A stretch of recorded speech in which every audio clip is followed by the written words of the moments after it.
I'm Vicki Hogarth and welcome to Southwest Magazine. I'm joined today by the MLA for Fundy the Isles, St. John West, Andrea Anderson-Mason.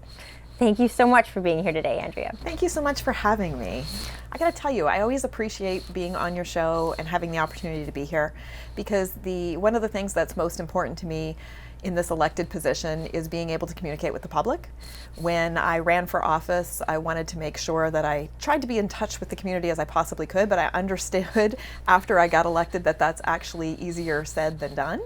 And I do try and communicate through social media, through Facebook, through Twitter. My Instagram is lousy, but being here and being able to talk to you about the questions that you hear in the community that are of importance to people, it gives me another opportunity to connect. And so I want you to know how much I really appreciate what you guys do here at CHCO. Thank you so much, and I appreciate you coming to be a guest, and this is like the best opportunity to announce that we're launching a new show on CHCO. It's so new I don't have a name for it yet, so I will take submissions from the public on the name. I'm thinking RNB or something like that, and you will be the first guest, because I just asked you moments ago, a live hour-long call-in show, which we've done in the past. We haven't done it in a while, so I think you will be the perfect first guest for that, where we can discuss a lot of things such as the future of your political career, things like Policy 713, the Education Act, a lot of stuff that's on people's minds, and we want to know what people are thinking at home too and what questions they have for you. But because I have you here today, right after a series of incidents on Deer Island, I just wanted to get your perspective as the MLA for Fundy the Isles, St. John West, especially because you represent Deer Island. And what you're hearing from the public, and maybe if you can give a bit of a backgrounder for people first on what happened. Well, a lot of things have changed since I was elected in the fall of 2018. You know, it used to be that the public safety complaints that I would hear would be about speed in our municipalities, you know, how fast people were traveling down Main Street or Riverview Avenue, and boy, things have changed in the last few years. We have seen a marked increase in drug use, complaints from individuals who are, you know, perhaps vagrants or homeless people in our community, the great concerns about those individuals, and in particular, home invasions and thefts have really been on the rise. So, and I would say that I've seen that really escalate in the last year. And when we look at islands especially, and you represent 3 islands, oftentimes when they're looking to public safety, to the RCMP for protection, or at least just a presence, they sometimes feel they're coming up short. And has that been the case lately on Deer Island? Well, I think our islands as a whole feel like they come up short. And it's not just in the area of public safety. That's the term that I like to use. Sometimes I'll call them RCMP because that's who does most of our public safety work, but really it's public safety as a whole. But there are other areas as well that our islands feel like they're coming up short. So for example, with Deer Island in particular, a few years ago we did lose our linesman off of Deer Island. And I've heard that from many individuals, the impact that it had. So many of you might remember years past, we had a substantial fire at Patcherell, and the local fire department could not effectively respond as they could have because they had to wait for somebody to come from the mainland to do the disconnect of the power, and there was quite an outcry. I've been asked on many occasions if I could advocate for the return of a linesman to the island. So that's just another example. But of course, we've also seen the decrease in RCMP presence on Deer Island as well. And the topic, just in the wake of these incidents on Deer Island, has come to Vigilante Justice. And this has a lot to do with comments that we've put together on many Facebook posts from the community. Many of these comments being very supportive of the idea of the community taking justice into their own hands. And while we don't have any confirmation on whether this is what happened, and no one's really talked about exactly what happened on the island, the fact that we're seeing support, and this isn't new. I'm thinking of McAdam too with the Billy McGillicuddy incidents. Right. I'm thinking of looking back to the Graham and Ann 5, which is, you know, legendary. It's in the New Yorker. There's a huge article in the New Yorker from a few years back on the Graham and Ann 5. But the fact that if people feel supportive from vigilante justice, this might mean that they don't feel that they are being protected fairly. If they feel, is that the vibe that you're getting as well? Well, I think there's two different comments that I want to make about that. First, I did hear from a retired RCMP officer from this region just recently, and his comment to me was, people on the island do not want an RCMP officer there. Now, this individual did retire some time ago, and so I responded back to him and said, with great respect, I agree. The people on Deer Island are not concerned about individuals coming to a full and complete stop at a stop sign, right? That's not their biggest concern. And that may have been, you know, the things that public safety was focusing on a few years ago in Deer Island, because the situation a few years ago was substantially different than it is today. In the last few months, in the last year, I get regular weekly calls from residents saying that they are concerned about the safety of their home, their business, their families because of what they're seeing. So would the island like to have a regular RCMP presence there on the island right now? I think they would, even if it was just for a period of time to be able to deal with what the residents are dealing with. You know, every single morning they're waking up, they're checking their yards to see what's gone missing. They're seeing people that they're not familiar with on the island. That gives them great concern. Now, don't get me wrong, islanders are the nicest people I've ever met. And, you know, we welcome lots of visitors to our island. It's one of the most wonderful places in New Brunswick. But what they're seeing, it's not your regular tourists. It's seeing people who they have concerns about whether or not they're under the influence of different substances. And it's not good. So I challenge that former police officer to say, yes, he's quite correct. Years ago and today, two totally different situations. The other thing I wanted to address was the term vigilante justice. You know, we've got such a politically correct society these days. I hate it when words take on connotations and meanings that make us a little uncomfortable. And I hate being one of those individuals that won't use a term because of what it has morphed into. Like, let's be honest, it's really difficult to have open, safe conversations these days without people getting offended. But I'm not going to use the term vigilante justice, just simply because it does have such a negative connotation. And it really paints the community in a certain limelight. And that's not who Deer Island is. Deer Island, they take care of one another, they look after their neighbors. I think that what you saw was an act of desperation, because I know how many times people have reached out to me about what they're seeing, so I can only imagine that they've also reached out to the RCMP as well. And boy, you can stop me here, but I also don't want to point my finger at the RCMP, because I've never met an RCMP officer that has said that they do not want to respond, or they do not want to see justice, and that they don't want to improve their community. Like, we have amazing RCMP officers. They may not have the support that they need. They are stretched very thin. And so I don't lay all the blame at their feet either. I know that you went over to the island right after these incidents occurred. We did as well, just to video what was happening, to see if we could piece the story together. And when we got to the site where the abandoned house had burnt, there were also many tents on the property as well. And it's a shocking thing, I think, for a lot of people in all of Charlotte County right now, to see these smaller communities popping up with what used to be, I think in a lot of our minds, more city issues. Yeah. There's a tent city in St. Stephen, I think more than one now.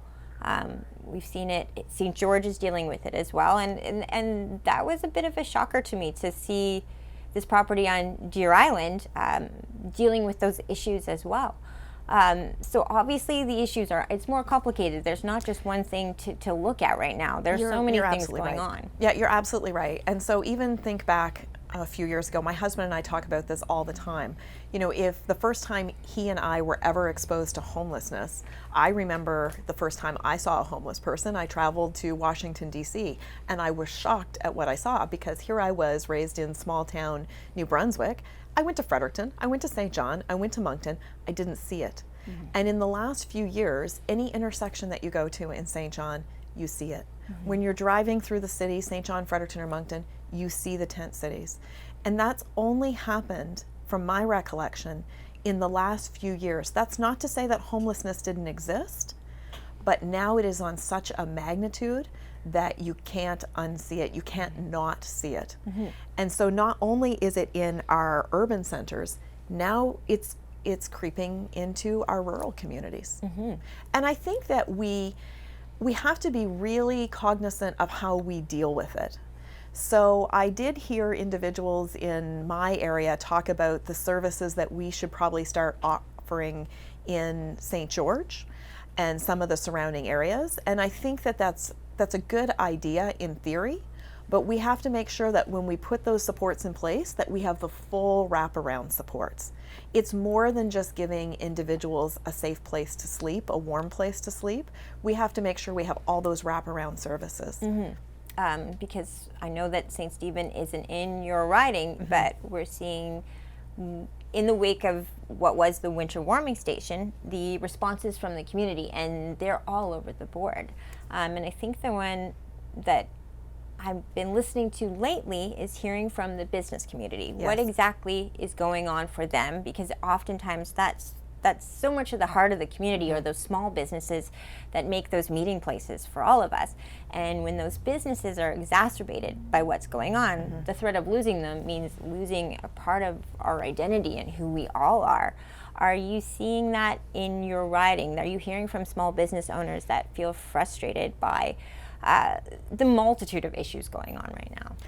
Largely the businesses that I've been hearing from have been the island businesses, not so much on the mainland. Now that's not to take away from the fact that I've been hearing frustrations from constituents on the mainland, but I don't think that St. George businesses have maybe been impacted the same way as perhaps other island businesses have impacted. And if I am wrong, I do hope that feel free to call me up and tell me I'm wrong. And in your call-in show. My call-in show, call up and tell me I'm wrong, because I am familiar with some businesses on the mainland that have been negatively affected. Especially, we've seen thefts of catalytic converters. We've seen vehicle thefts on the rise, destruction of vehicles. So it is happening, but I will say that it's I've gotten more frustration from the businesses, and when I say businesses, I mean like the fishermen on Deer Island, that's a very substantial industry, and when they get up in the morning and they're ready to go out and all of a sudden all their fuel is missing, it changes the whole day. Right? It changes the whole day, and that was happening on such a regular occurrence in Deer Island that I'm not that surprised to see where we're at today, and that's unfortunate. Yeah, and does Graham and Ann have similar issues, or where are they on these issues? Graham and Ann definitely has similar issues, but it's not exactly the same because they do have a police presence there. There was a short time ago that you hear rumors, right? You hear rumors, and a short time ago I did hear some rumors that there might be a response from the community with respect to a few individuals on Graham and Ann. And so out of my own concern from hearing this, I did reach out to the police and say, I need to let you know what it is that I'm hearing, to make sure that they were properly equipped to be able to respond to whatever was happening. And can we just go down that path a little bit? I think that's also a really important conversation to have. So when I look at this issue, I also look at it from the legal perspective, because most people realize that my background was that I practiced law for 17 years. One of the frustrations that I had practicing law was I would often run into situations where there would be individuals who were involved in criminal activity, even in the private litigation that I engaged in. And when I would say to constituents, okay, well, we're going to deal with this, let's do up an affidavit, let's include this in our affidavit, I would get pushback from people saying, no, I don't feel that I can put that in writing for the world to see. Right. And for good reason, because when you're in a small community, there is always a fear of repercussion.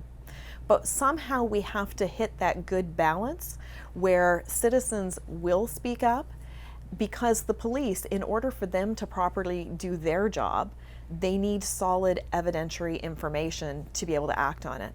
And so I think we really have to get that message out to the community, and maybe start even having some community engagement sessions where the police and the community can come together, so the police can explain what they need and the community can discuss their insecurities, and we can maybe hit that sweet spot so that everybody can do the job that needs to be done, so that we can move forward and solve some of these situations.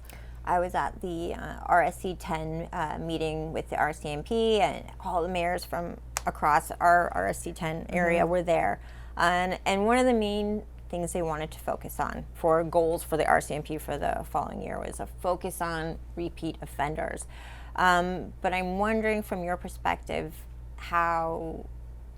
what are the solutions going forward, and what role should the province play in that? Well, I mean, the police need our local community support as well. You'll hear people say, well, everybody knows, right? Everybody knows who the drug dealers are. Everybody knows who's stealing.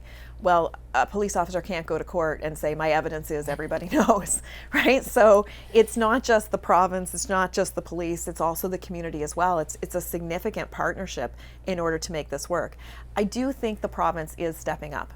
So the province has just had, in their last budget, they've announced a significant increase. I believe it's $32.6 million that they've added to the public safety budget with the intention of hiring 80 more persons. Now, I know that the quote that keeps circulating in the media, it almost sounds like I'm being critical. I'm not being critical. I have said that we haven't felt it on the ground yet, but I mean that as the reality. You know, we live on a TikTok world where, you know, the person on TikTok shows up and then they jump and, you know, they're in a completely different outfit and 30 pounds lighter, right? Well, that's not how it works with budget and with how the province runs, right? We do announce we're going to increase the budget, which is absolutely necessary, but it would be great if we could just jump and all of a sudden 80 RCMP officers magically appeared. There's a lot of work that goes to getting those individuals here. Like, we need places to house those individuals, right? We need to recruit those individuals. We need to make sure that we have the vehicles, the support, everything that goes along with it. So the province is 100%, they are hearing New Brunswickers. I truly do believe that this is something that the province has taken very seriously, and I applaud this government, and they're doing the right thing. But just remember, this is not TikTok. We can't just jump and have it magically happen. Give us time. We'll get there. What we've heard is good advice for, especially in small communities, is that if you do see something that is worthy of the RCMP's presence, it's important to make that phone call, not to say they don't come, so I'm not calling, because that could play a role in where these officers are placed. Absolutely it does. Now, that's one place where I do think the province still needs to improve. I know just recently I had to make a call myself about something that I saw, and it was frustrating, because I had to go through a 1-800 number. I couldn't, you know, it wasn't just a matter of calling the local office. I was speaking with somebody who had no idea about the area that I was addressing. And you know how we are locally. We don't even say route numbers around here, right? We say next to Johnny's house, right? And I felt bad for the person on the other end of the line, because I'm geographically challenged. I was trying to describe something. They didn't know what I was talking about. I didn't know what they were talking about. And it was frustrating. So I think that we also have to reevaluate how our police services respond to rural New Brunswick, because I know individuals who have tried to reach out and they feel some frustration as well. Does that make sense? Mm-hmm. Mayor John Craig of Eastern Charlotte was here yesterday, and he talked a little bit about how Eastern Charlotte is exploring the idea of maybe some other policing options outside of the RCMP. Is this something you're hearing in the community as well? Yeah, I am. And it's funny because we talked about this a few years ago, and it seemed to get rejected quite quickly, but times have changed. And so we're going to have to change how we do things as well, and we're going to, and it's okay to be flexible. So I think it's a really worthwhile conversation, and I absolutely appreciate Mayor Craig is excellent, and the council that supports him. They're the type of people that they're willing to be open to all opportunities, and I find they're very great and responsive.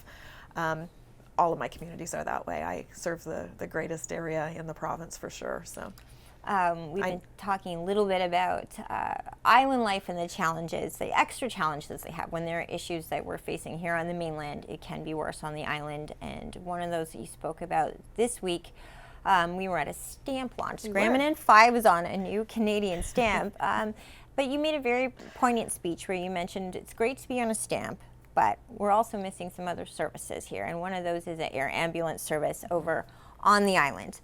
And that's been since December 2022 that the island has been without that service. And I don't know if everyone at home, I know Islanders are very well of the federal regulations that actually took away the service that was provided by Atlantic Charters, just because it had to do with hours that a pilot could be in the air. You could probably explain it more eloquently than I can. Oh, you've got it. You're doing great. So they've been without a service, which means there've been, I don't want to be so dramatic about it, but we have talked to many locals. Carla Guptill is one whose husband was unresponsive in her kitchen by the time air help came from Halifax. By the time he got to the St. John Hospital, he didn't make it. She's not saying necessarily that a proper air ambulance service would have saved him, but the fact is she doesn't know. Look, just this week we had an incident on Graham and Ann, and the plane tried to land twice unsuccessfully. And absolutely, backing up to what you said when I'm talking about how great my mayors and councils are, Bonnie Morris and her council, also second to none, just fabulous. I've got nothing but praise for them, and they've been so incredibly patient. You are completely right to address that issue of the Medevac service. I hear, I'm listening. I'm not just listening, I'm advocating because we have to get that fixed.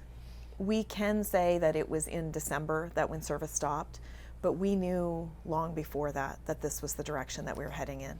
And we will settle for nothing short of having service on the island because that's what it needs.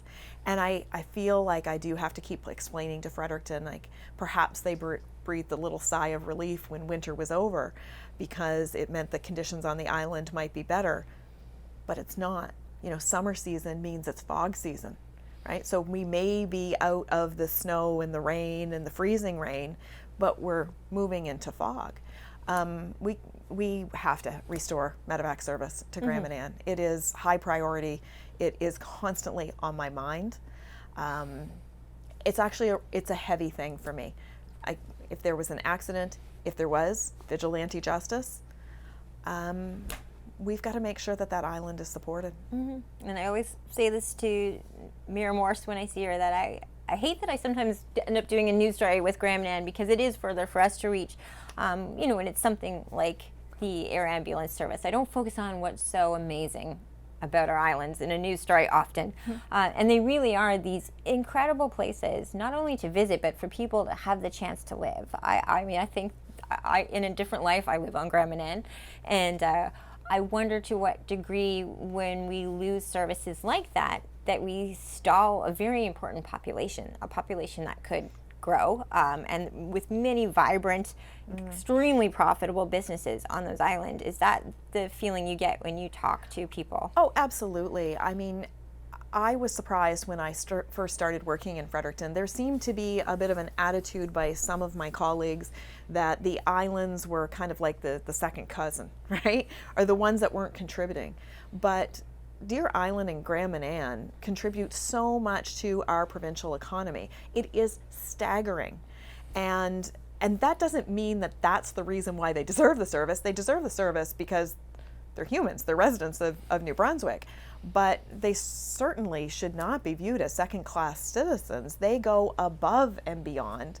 And I've got nothing but positive things to say for the residents of Graham and Ann, and I appreciate their patience with me, but I understand that they're losing patience. And they have what's arguably our most iconic symbol of New Brunswick, Swallowtail Lighthouse, which you were a huge part of helping restore. We were thrilled to have you here too for the CHCO Telethon for Swallowtail, so another success story for Graham and Ann this year. It is another success story, and I'm not sure if I'm allowed to say it or not, but a lot of people were wondering about provincial contribution, and I know that commitment letter has now been signed by the province for $85,000 from RDC, Regional Development Corporation, the province of New Brunswick. Very proud to have advocated on their behalf. But you know what? I'm really not going to be truly happy to say that my job is done until we have Medevac service restored to that island. I can't stop talking about that enough.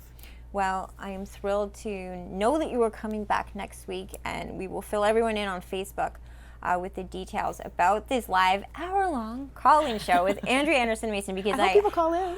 Oh, I know they will. We haven't even scratched the surface of what I'd love to talk to you about that goes beyond just our current issues that we're facing in Fundy the Isle St. John West, but has a lot to do with the future of your political career. We know a lot has gone on. We know you're very beloved by your riding, so I think people will have a lot of questions, and I'm wondering if there are just a few words you want to leave us with on what we might get into next week. You know what? I get chills just thinking about it, and we're just probably going to have tissues. I've loved this job, and I still love this job. And I have always been inspired by the people, the greats who came before me, Sheldon Lee and Greg Thompson, who were just two amazing role models in my life. My hope is that if they were here today, that they would say that I've done them proud. My only hope was ever to serve the constituents of the riding, and I know sometimes I'm a little aggressive in my approach, but I do it because I truly do believe that this is the greatest place in New Brunswick, and proud to represent it for as long as the time that I'm here. So yeah, we'll discuss that, and I hope people do call in, and I've always been an open book. So feel free, ask what questions you want, and I'll do my best to answer them, and that's the way government should be. Mm-hmm. You've always said to me your job, with your job, that your boss is not in Fredericton, it is in Fundy the Isles, and it is the people that you represent. So I have a feeling those people, and you're well known beyond the riding as well. So I have a feeling your callers might come in from all over, and I'm excited to hear what you have to say. But thank you so much for sitting down with me today. Thank you for having me. Look forward to coming back. My guest today has been the MLA for Fundy the Isles, St. John West, Andrea Anderson-Mason. I'm Vicki Hogarth. Thank you for watching Southwest Magazine.